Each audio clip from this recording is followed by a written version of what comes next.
চলো আজ ডিম ভাজি। আরে ডিমটা তো পড়ে গেল। আরে আরে আরে আরে কাপটা তো পড়ে ভেঙে গেল। কি শব্দ হলো? আরে টমি, তুই কি করছিস? তুই কাপ ভেঙে ফেলেছিস? তুই ঘর থেকে বেরিয়ে যা, তুই আর কোনোদিন আসবি না। তুই এখন থেকে এই বাড়ির কেউ না, দূর হয়ে যা এখান থেকে, চলে যা। ইস, এটা আমি ঠিক করলাম না। আরে এটা কে করেছে?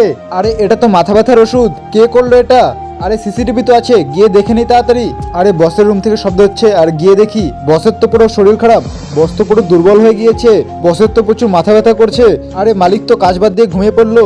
যাই, এই চাদরটা গিয়ে মালিকের উপরে দিয়ে দেই। মালিককে এরকম দেখে আমার একদম ভালো লাগছে না। মালিকের জন্য কিছু একটা তাড়াতাড়ি করতে হবে। এই ড্রয়ার থেকে ওষুধটা বের করে ওষুধটাতে গরম জল দিয়ে দেই। এখন এই চামচ দিয়ে ওষুধটা ভালো করে মিশিয়ে দেই। আরে এসব তো টমি করেছে। তাড়াতাড়ি যাই, গিয়ে দেখি।